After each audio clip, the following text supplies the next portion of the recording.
குடியரசு துணைத் தலைவர் தேர்தலில் தேசிய ஜனநாயக கூட்டணி வேட்பாளரான CP ராதாகிருஷ்ணன் அமோக வெற்றி பெற்றதை தொடர்ந்து கோவை காந்திபுரம் பகுதியில் பாரதிய ஜனதா கட்சியினர் கொண்டாட்டத்தில் ஈடுபட்டனர். செப்டம்பர் 9 அன்று நடைபெற்ற குடியரசு துணைத் தலைவர் தேர்தலில் நேற்று மாலை நடைபெற்ற வாக்கு எண்ணிக்கையில் CP ராதாகிருஷ்ணன் 452 வாக்குகள் பெற்று வெற்றி பெற்றார். அனைத்து தரப்பினருடனும் நல்லுறவு பேணிய தலைவராக இருந்து வந்த CP ராதாகிருஷ்ணனின் வெற்றி அனைவருக்கும் மகிழ்ச்சியை அளிப்பதாகவும் கட்சி பாகுபாடின்றி மக்கள் இதனை கொண்டாடுவதாகவும் கோவை மாவட்ட பாஜக தலைவர் ரமேஷ்குமார் தெரிவித்தார். இதனைத் தொடர்ந்து பாஜகவினர் காந்திபுரம் பகுதியில் பொதுமக்களுக்கு இனிப்புகள் வழங்கி வெற்றி கோஷம் எழுப்பினர். மக்களும் இதில் கலந்து கொண்டு மகிழ்ச்சியை பகிர்ந்து கொண்டனர். இன்றைய தினம் மிக அதிகமான ஒரு மகிழ்ச்சியில நாங்கள்லாம் இன்னைக்கு மூழ்கி இருக்கிறோம். அதற்கு காரணம் மரியாதைக்குரிய மாண்புமிகு அண்ணன் CP ராதாகிருஷ்ணன் அவர்கள் இந்த பாரத நாட்டினுடைய துணை குடியரசுத் தலைவராக வெற்றி பெற்றது. அதுவும் சாதாரண வெற்றி அல்ல. முதலில் அவர்களை வேட்பாளராக தேசிய ஜனநாயக கூட்டணியுடைய வேட்பாளராக தேர்ந்தெடுத்த மரியாதைக்குரிய பாரத பிரதமர் நரேந்திர மோடி அவர்களுக்கும் NDAவினுடைய கூட்டணி தலைவர்களுக்கும் நன்றியை உறுத்தாக்கிக் கொள்கிறோம். அதற்கு காரணம் இந்த உலகத்தில் இருக்கக்கூடிய அத்துணை தமிழர்களும் பெருமைப்படக்கூடிய ஒரு விஷயம். தமிழர்களுக்காக தொடர்ந்து குரல் கொடுத்துக் கொண்டிருக்கக்கூடிய தமிழனுடைய பெருமையை உலகம் முழுவதும் சென்று கொண்டிருக்கக்கூடிய பாரத பிரதமர் அவர்களை பெருமைக்கு பெருமை சேர்க்கும் விதமாக CP ராதாகிருஷ்ணன் அவர்களை குடியரசினுடைய துணை வேட்பாளராக அறிவித்தார்கள்.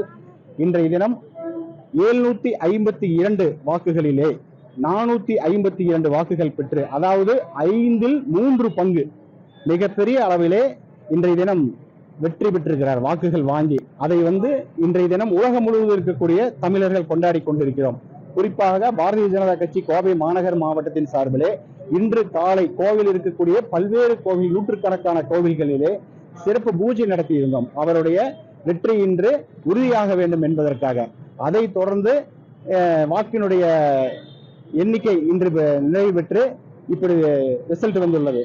இதை கோவை பாரதிய ஜனதா கட்சியின் சார்பிலே காந்திபுரம் பகுதியிலே இனிப்பு வழங்கி தொண்டர்களும் சிறப்பாக கொண்டாடி கொண்டிருக்கிறோம். இல்ல நாங்க இங்க இனிப்பு கொடுக்கும்போது நீங்க பார்த்திருப்பீங்க, அத்துணை நபர்களும் ரொம்ப சந்தோஷங்கிறாங்க. என்ன காரணம்னா, CPR பொறுத்த வரைக்கும் ஒரு மக்கள் தலைவராக கோவையில இருந்தவர், தமிழகம் முழுவதும் நன்கு அறிமுகமான நபர், அனைத்து அரசியல் தலைவர்களுக்கும் தெரிந்த ஒரு நபர். 6 ஆண்டு காலம் 2 முறை கோவையிலே பாராளுமன்ற உறுப்பினராக இருந்து பல்வேறு திட்டங்களை கொண்டு வந்த நபர். அப்படி நாங்க இனிப்பு கொடுக்கும் போதும் கூட ஒருத்தர் சொன்னாங்க, எங்க ஊர்ல ஸ்கூல் கட்டி கொடுத்தாரு இவரு அப்படிங்கிற மாதிரி சொல்லியிருந்தாங்க. அதனால பார்த்தோம்னாக்கா காலையிலேயே பல்வேறு கோவில்கள்ல பூஜை செய்யும் பொழுது அந்த குருக்கள், அந்த கோவிலுக்கு வந்த நபர்கள் அத்தனை பேருமே CPR வெற்றி பெறணும் அப்படிங்கிற மாதிரி சொல்லிட்டு போனாங்க.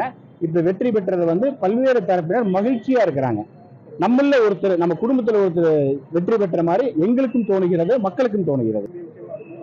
கண்டிப்பாக கோவையினுடைய பாராளுமன்ற உறுப்பினர் என்ற முறையில் நாங்க சந்தோஷப்படுறோம். பாரதிய ஜனதா கட்சியுடைய மாநில தலைவராக அவர் இருந்தார்னு சந்தோஷப்படுறோம். கொங்கு பகுதியை சார்ந்த நமது சகோதரன் அப்படிங்கிறது சந்தோஷப்படுறோம். ஒட்டுமொத்தமா இந்தியாவுக்கும் அவர் இன்றைய தினத்துல துணை ஜனாதிபதி ஆயிருக்கிறாங்க. அதனால எல்லா மாநிலத்துக்கும் அவர் போய் பார்த்து நல்ல விஷயங்கள் துவங்கினாலும் கூட குறிப்பாக தமிழகத்திலே கோவைக்கு நிறைய விஷயங்கள் அவர் மூலியமாக கிடைக்கும் என்று நாங்கள் உறுதியாக நம்புகிறோம்.